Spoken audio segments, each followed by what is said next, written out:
بسم اللہ الرحمن الرحیم۔ اللہ تبارک و تعالیٰ کے پاکیزہ نام سے آغاز کرتے ہیں جو بہت مہربان نہایت رحم والا ہے۔ درس بخاری کا سلسلہ جاری ساری ہے اور پچھلے پروگرام میں 2148 نمبر حدیث پاک ذکر کی تھی۔ حضرت ابو ہریرہ رضی اللہ تعالیٰ عنہ کہتے ہیں کہ نبی کریم صلی اللہ علیہ وسلم نے فرمایا کہ اونٹنیوں اور بکریوں کے تھنوں میں دودھ جمع نہ کرو، یعنی دھوکہ دینے کی نیت سے میں نے وضاحت کر دی تھی پچھلے پروگرام میں۔ اور سرکار نے فرمایا کہ پھر اس کے بعد جو شخص ان کو خرید لے تو اس کو دودھ دھونے کے بعد دو اختیار ہیں، وہ چاہے تو اس جانور کو رکھ لے اور اگر چاہے تو اس کو واپس کر دے،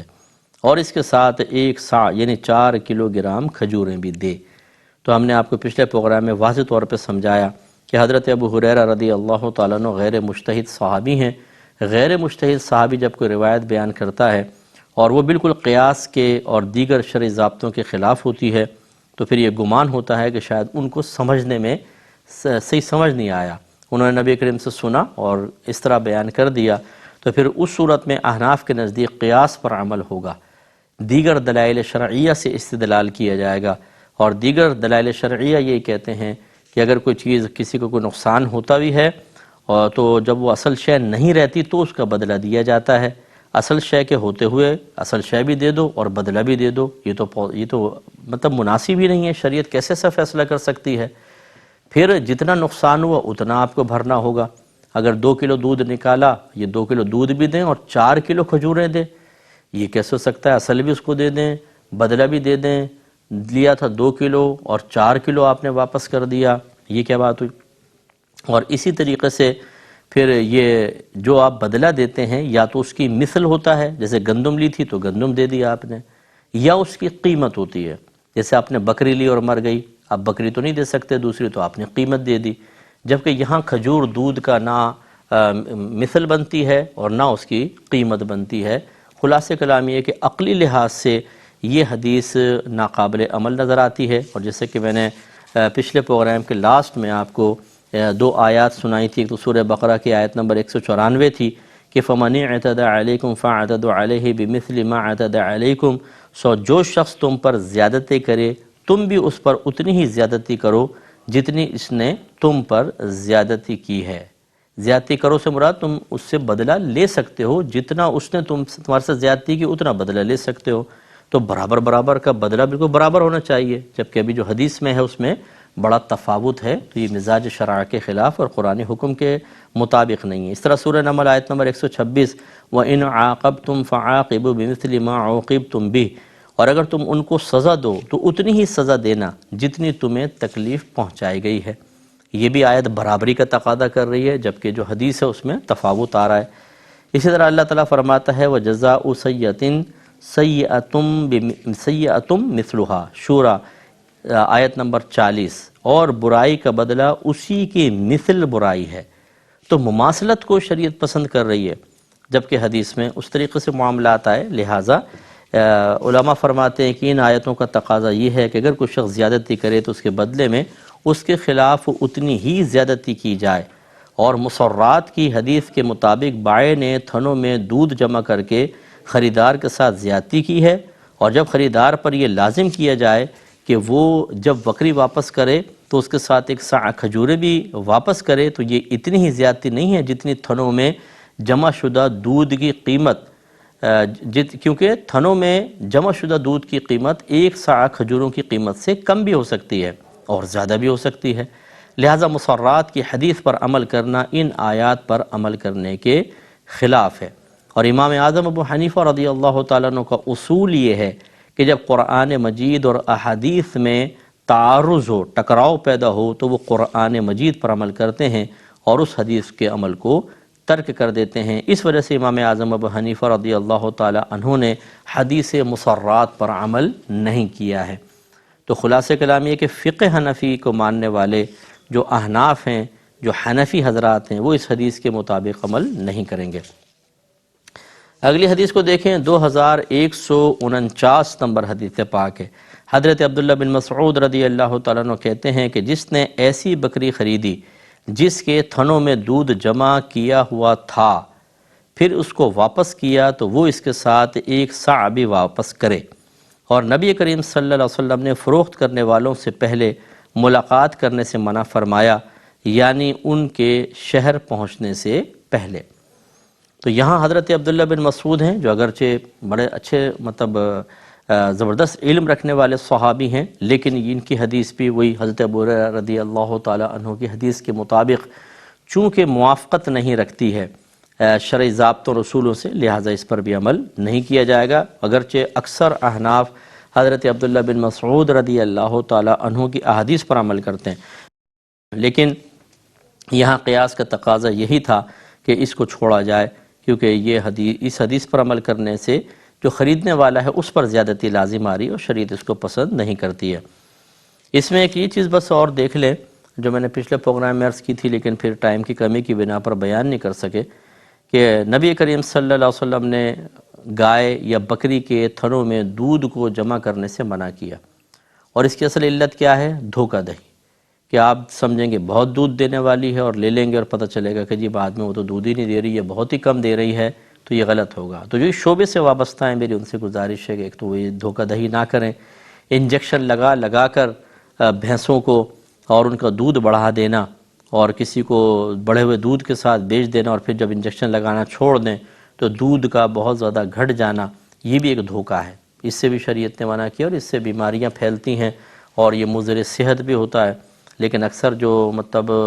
بھینسوں کے باڑے والے حضرات ہیں وہ دودھ لگا کر، وہ انجیکشن لگا کر ہی دودھ بڑھاتے ہیں۔ مصنوعی طریقے سے جب بھی آپ باڈی پر کوئی ورک کریں گے تو وہ بیچاری بھینس جو ہے وہ، یقینی سی بات ہے اللہ کا ایک نظام قدرت ہے، آپ اس میں مداخلت کریں گے تو خرابیاں پیدا ہوتی ہیں۔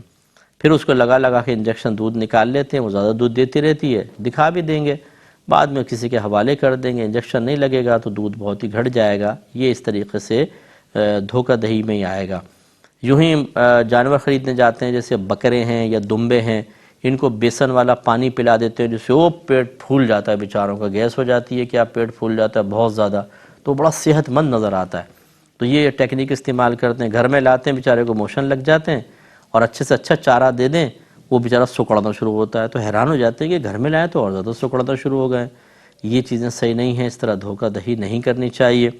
یوں ہی یہ نرسری والے ہوتے ہیں، پودے وغیرہ بیچنے والے، ان کو ٹیکنکس پتہ ہوتی ہیں، کیا کون سی کھاد ڈالنی ہے، موسمی پودا کون سا ہے کون سا نہیں ہے، یا اور یہ اسپرے وغیرہ کر کے پودوں کو بڑا اچھا بنا کے رکھتے ہیں۔ تو یہ بنانا منع نہیں ہے، لیکن دھوکہ دہی غلط کرنا کہ آپ اس کو تر و تازہ کریں اور پھر کسی کو بیچیں اور اس طرح کی باتیں کر دیں جیسے آپ کے پاس بھی بڑا تر و تازہ رہے گا، اور ایسا اور بیچارے لے کے جاتے ہیں تو کچھ ہی عرصے میں وہ پودا سوکھنا شروع ہوتا ہے اور ختم ہو جاتا ہے۔ ہاں اگر دھوکہ دہی وغیرہ کچھ نہ ہو، وہ چیز سامنے رکھی ہے، آپ لے لیں، پسند آیا تو لے جائیے، نہیں پسند آیا چھوڑ جائیں، اس میں کوئی مسئلہ نہیں ہے۔ لیکن جو میں بات عرض کر رہا ہوں، یہ گائے اور بکری کے تھنوں میں دودھ جمع کرنا اگر اسی قصد و ارادے سے تھا کہ سامنے والا دھوکے میں مبتلا ہو، جانور کو بیسن والا پانی پلانا اسی نظریے سے تھا، اور اسی طرح پودوں وغیرہ کے سلسلے میں بھی کیا، نیت میں فساد ہوگا تو برائی پیدا ہوگی۔ لہٰذا اگر گائے اور بکری کے تھنوں میں دودھ جمع ہے لیکن آپ کو جھوٹ نہیں بول رہے، آپ یہ نہیں کہہ رہے کہ بہت دودھ دیتی ہے، آپ نے بتا دے بھئی یہ 2-3 دن سے دودھ نہیں نکالا، ایسی صورتحال ہے، اب آپ کچھ نہیں بول رہے۔ اگر وہ چیز پوچھتے ہیں تو آپ بتا دیں بھئی اتنا دودھ دیتی ہے یہ روزانہ۔ لیکن جو انجیکشن والا ہے یہ اکثر بتائیں گے نہیں، ویسے تو سارے بھینسوں والے جانتے ہی ہیں تقریباً، لیکن ایک عام آدمی جو نیا کام کرنا چاہتا ہے یا ویسے وہ اپنے گھر کے لیے چلے بھینس لینا چاہتا ہے، اگر وہ ان چیزوں پہ مطلع نہیں ہے تو اس کو بتانا ہوگا، ورنہ یہ دھوکہ دہی میں شامل ہوگا۔ اور جو آگے حدیث کا آخری حصہ تھا کہ نبی کریم صلی اللہ علیہ وسلم نے فروخت کرنے والوں سے پہلے ملاقات کرنے سے منع فرمایا، یعنی ان کے شہر پہنچنے سے پہلے۔ یہ پہلے میں نے آپ کو بتایا تھا، کچھ لوگ آتے تھے جیسے بازار میں اپنے گاؤں سے چیزیں لے کے شہری بازار میں آنا چاہتے ہیں، لیکن آپ باہر نکل کے پہلے ان سے خرید لیں، ان کو وہاں تک پہنچنے نہ دیں۔ تو اس میں بھی آپ کو دونوں جہتیں بتائی تھیں، یا تو بیچنے والے کا نقصان ہوگا، یا اس کے ذریعے جو اللہ تعالیٰ جو شہر کے اندر بازار ہیں ان میں کسی دکاندار کو فائدہ پہنچانا چاہتا ہے، آپ نے بیچ میں مداخلت کرنے کی کوشش کی ہے، تو اس لیے اس کو منع کیا کہ باہر نکل کر سودا نہ کرے، یہ چیز جائز نہیں ہوتی۔ 2150 نمبر حدیث پاک ہے، حضرت ابو ہریرہ رضی اللہ تعالیٰ عنہ بیان کرتے ہیں کہ رسول اللہ صلی اللہ علیہ وسلم نے فرمایا، تم شہر کی طرف آنے والے سواروں سے ملاقات نہ کرو، اور تم میں سے کوئی دوسرے کی بیع پر بیع نہ کرے، اور تم نجش نہ کرو، اور شہر والا دیہات والے کے لیے بیع نہ کرے،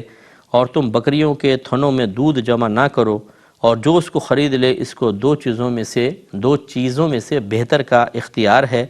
اس کا دودھ دھونے کے بعد اگر وہ اس سے راضی ہے تو رکھ لے، اور اگر اس سے ناراض ہے تو اس کو واپس کر دے، اور اس کے ساتھ 1 صاع کھجوریں بھی دے۔ ان میں تقریباً تمام وہ چیزیں ہیں جو میں پچھلے پروگرامز میں ذکر کر چکا ہوں، اس لیے میں تکرار نہیں کرتا ہوں۔ آپ کا اگر کوئی پروگرام پیچھے کا نکلا ہے کتاب البیوع کا، خاص طور پر یوٹیوب پر ہمارے کیو ٹی وی کی ٹیم ڈالتی ہے پروگرامز، تو آپ پچھلے ایپیسوڈز دیکھیے گا، انشاءاللہ آپ کو سب مل جائیں گے۔ باب ان شاء رد المصرات وفی حلبتها صاع من تمر، اگر چاہے تو مسرات کو واپس کر دے اور اس کے دودھ کے عوض 1 صاع کھجوریں دے۔ 2151 نمبر حدیث پاک ہے۔ حضرت ابو ہریرہ رضی اللہ تعالی عنہ سے سنا ہے، وہ بیان کرتے تھے کہ رسول اللہ صلی اللہ علیہ وسلم نے فرمایا، جس نے ایسی بکری خریدی جس کے تھنوں میں دودھ جمع کیا گیا تھا، پھر اس کا دودھ نکالا، پس اگر وہ اس سے راضی ہے تو اس کو رکھ لے، اور اگر اس سے ناراض ہے تو اس کے دھوئے ہوئے دودھ کے عوض 1 صاع کھجوریں دے۔ تو یہ صورت میں آپ نے دودھ استعمال کر لیا، دودھ پی لیا آپ نے، کم تھا، اب آپ اس کا بدلہ کھجوروں کے ذریعے دے رہے ہیں۔ تو اگر دودھ اور کھجوریں دونوں دیں، اس میں بھی خرابی، جیسے پچھلے پروگرامز میں نے عرض کیا، اور اگر دودھ رکھ کر گائے واپس یا بکری واپس کر رہے ہیں اور ساتھ میں 4 کلو آپ نے وہ بھی دے دی کھجوریں بھی، تب بھی یہ چیزیں صحیح نہیں ہیں، کیونکہ جتنا آپ نے رکھا اس سے کہیں زیادہ آپ نے دے دیا، یا مماثلت نہیں تھی۔ تو یہ پچھلے پروگرام میں اس کی وضاحت ہو چکی ہے، جائز نہیں ہے۔ زانی غلام کی بیع، باب بیع العبد الزانی، یعنی زنا کرنے والے غلام کی خرید و فروخت کا بیان۔ تو یہ اب غلام تو نہیں ہے، لیکن ہم اس کو موجودہ دور کے اعتبار سے حدیثوں سے کیسے استدلال کیا جا سکتا ہے وہ عرض کر دیں گے۔ 2152 نمبر حدیث پاک ہے۔ حضرت ابو ہریرہ رضی اللہ تعالیٰ عنہ بیان کرتے ہیں کہ انہوں نے نبی کریم صلی اللہ علیہ وسلم کو یہ فرماتے ہوئے سنا کہ جب باندی کنیز زنا کرے اور اس کا زنا ظاہر ہو جائے، یعنی آقا اس پر مطلع ہو جائے اور لوگ مطلع ہو گئے، تو اس کو کوڑے مارے جائیں اور اس کو ملامت نہ کی جائے۔ پھر اگر وہ دوبارہ زنا کرے تو پھر اس کو کوڑے مارے جائیں اور اس کو زیادہ ملامت نہ کی جائے۔ پھر اگر وہ تیسری بار زنا کرے تو وہ اس کو فروخت کر دے، چاہے بالوں کی 1 رسی کے بدلے میں۔ تو علامہ بدر الدین عینی اس حدیث کی شرح بیان کرتے ہیں کہ اس کو ملامت نہ کیا جائے، اس کا مطلب کیا ہے؟ اس کا مطلب یہ ہے کہ اس کو شرم و عار نہ دلائی جائے۔ مطلب کہنے کا یہ ہوتا ہے جب سزا جاری ہوتی ہے نا، حد جاری ہو جاتی ہے، تو حد ہمارے فقہ حنفی کے روشنی میں ایک ایسی سزا کو کہتے ہیں جو اللہ اس کے رسول نے مقرر کی ہے۔ جیسے اب زنا کر لیا تو غیر شادی شدہ ہو تو 100 کوڑے لگیں گے، اور شادی شدہ زنا کرے گا تو اس کو رجم کیا جائے گا، یعنی پتھر مار کے اس کو ہلاک کیا جائے گا، جب بشرطے کہ وہ اپنے خود زنا کا اقرار کر لے یا گواہوں سے اس کا زانی ہونا باقاعدہ ثابت ہو جائے۔ اور چونکہ غلام کی سزا عادی ہے، لہذا اگر کنیز یا غلام کریں گے تو ان کو 50 کوڑے کی سزا ہوگی۔ اچھا، اب ہمارے فقہ حنفی کی روشنی میں اگر یہ حد جاری کر دی جاتی ہے، سزا جاری ہو گئی، تو یہ توبہ نہیں ہے، اصل میں یہ صرف اس گناہ کا کفارہ بن گیا۔ توبہ اگر الگ اللہ کی بارگاہ میں کرنی ہوگی، لیکن چونکہ اس کے گناہ کا کفارہ ہو گیا، سزا جاری ہو گئی، اب اس کو شرم و عار دلانا یہ مناسب نہیں ہے۔ اس لیے اچھی طرح یاد رکھیں کہ جس نے حدیث میں ہے کہ جس نے کسی کو اس کے ایسے گناہ پر شرم دلائی جس سے وہ توبہ کر چکا ہو، تو اللہ تبارک و تعالیٰ اس شرم دلانے والے کو اس میں مبتلا کر دے گا۔ تو بعض اوقات ایسا ہوتا ہے کسی سے کوئی چوری کا فعل سرزد ہوا یا اسی طرح کوئی گناہ ہو گیا اور وہ محلے میں مشہور ہو جاتا ہے، خاندان میں ہو جاتا ہے، اور پھر وہ شخص نادم شرمندہ ہو کر توبہ کر لیتا ہے، تو بس اب اس کو دفن کرنا واجب ہے، اب اس بات کا تذکرہ نہیں ہوگا۔ لیکن خاص طور پہ جو ہماری بہنیں سن رہی ہیں وہ، اور پھر یہ جو بہنوں کی مثل جو مرد حضرات ہوتے ہیں جو باز نہیں آتے، جب کوئی بات آئی ہم جانتے تم نے کون کون سے کارنامے کیے، یہ کیا تھا، نہیں کیا تھا، یہ کیا تھا، سب کو اور بتائیں گے، بار بار ان کو ذکر کریں گے۔ یہ ہے شرم و عار دلانا، اس کو منع کیا جا رہا ہے۔ تو امام علامہ بدر الدین عینی رحمۃ اللہ علیہ اس کی شرح کرتے ہوئے لکھتے ہیں اس کا مطلب یہ ہے کہ اس کو عار نہ دلایا جائے اور اس کو زبان سے ایذا نہ پہنچائی جائے اور اس کی حد میں اضافہ نہ کیا جائے، کیونکہ اس سزا تو شریعت کی جاری ہو گئی، اب یہ زبان سے اس کو اذیت دینا، شرم دلانا، یہ اس گویا کہ سزا کو بڑھانا ہے اور یہ منع ہے۔ اور کہتے ہیں کہ اس حدیث میں کوڑے مارنے کا جو ذکر ہے اس سے مراد ایسے کوڑے نہیں جو فوجی سزاؤں میں مروج ہیں، بلکہ اس سے مراد یہ ہے کہ اس کو درخت کی شاخ سے پیٹا جائے اور جسم کے نازک حصوں پر نہ مارا جائے، انہیں ٹانگوں وغیرہ پر، پیٹ نازک ہوتا ہے، گردن ہے، سر ہے، اس پہ نہیں، پیٹھ کے اوپر، پشت کے اوپر، پشت ذرا سخت ہوتی ہے اس پہ مار سکتے ہیں۔ اور یہ جو حدیث میں مذکور ہے کہ خواہ اس کو بالوں کی رسی کے عوض فروخت کر دیا جائے، اس کلام سے اس کو فروخت کرنے میں مبالغہ کرنا مقصود ہے، اور رسی کے ذکر سے مراد اس کو کم قیمت پر فروخت کرنا ہے اور اس کی قیمت میں بے رغبتی کو ظاہر کرنا ہے۔ یعنی گویا کہ نبی کریم صلی اللہ علیہ وسلم نے فرمایا جیسے چاہو اس سے بس جان چھوڑاؤ، اگر بالوں کی رسی بھی مل رہی ہو تو دے دو۔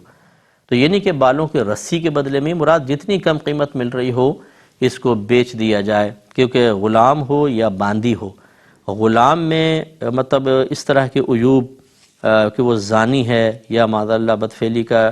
عادی ہے تو یہ بہت برا ہے، لیکن عورت کے اندر ہونا، زنا کا عادی ہونا اور زیادہ برا ہے۔ تو ایک دو دفعہ تو اس کو مہلت دی جائے، لیکن جب دیکھیں کہ عادت قائم ہو گئی ہے تو پھر اس کو اپنے سے جدا کر دینے کا حکم ہے کہ جدا کر دیا جائے۔ تو اس سے اب ہم کیسے استدلال کر سکتے ہیں؟ موجودہ دور کے تقاضے کے اعتبار سے اس کا مطلب یہ ہوا کہ جب کوئی شخص بار بار گناہ کرتا ہے تو وہ ناقابل اعتماد ہو جاتا ہے، پھر اسے اپنی ذات سے جدا کرنا ہی بہتر ہوتا ہے۔ جیسے گھروں کے اندر جھوٹ بولتی ہیں بعض خواتین بہت ہی زیادہ، ایک دفعہ جھوٹ پکڑا گیا، دو دفعہ جھوٹ پکڑا گیا تو اس کا مطلب ہے تیسری مرتبہ پھر وہ اعتماد اور ٹرسٹ کے قابل نہیں ہے۔ جھوٹے سے کوئی نہیں جیت سکتا۔ اللہ تعالی ہماری بہنوں پر رحمت نازل فرمائے، اور ان بہنوں پہ خاص طور پہ کہ جو ہر چھوٹی سے چھوٹی مشکل سے باہر نکلنے کا ان کا بہترین طریقہ یہ ہے کہ جھوٹ بول دو اور جھوٹی خدا کی قسم کھا لو، جھوٹا قرآن اٹھا لو۔ اس کا وبال اتنا زبردست ہوگا، یہ یا تو دنیا میں ظاہر ہو جائے گا اور ورنہ مرنے کے بعد کوئی چیخیں سننے والا بھی نہیں ہوگا۔ ایسا نہیں ہونا چاہیے۔ تو اگر کوئی شخص ہمیں ایک دفعہ دھوکہ دے، دو دفعہ دھوکہ دے، اس کے ساتھ پھر تیسری مرتبہ دھوکہ نہ کھایا جائے۔ تو اسی طرح کوئی برائی کا عادی ہو، آپ نے کسی کو منع کیا یار یہ گناہ نہ کرو، لیکن وہ باز نہیں آتا، بس پھر اس کو اپنے سے جدا کر دینے کا حکم ہے۔ ٹھیک ہے، بتقاضائے بشریت خطا ہو جاتی ہے، آپ نے ایک دفعہ سمجھایا، اس کو تائب کریں، اس کو توبہ کروائیں، وہ پھر نہیں باز آتا پھر چھوڑ دیں، بس پھر نہ کریں۔ ہماری شریعت یہ چاہتی ہے۔ اللہ تعالیٰ مجھے بھی آپ کو بھی ان تمام باتوں پہ عمل پیرا ہونے کی توفیق عطا فرمائے، آمین۔ وآخر دعوانا ان الحمدللہ رب العالمین۔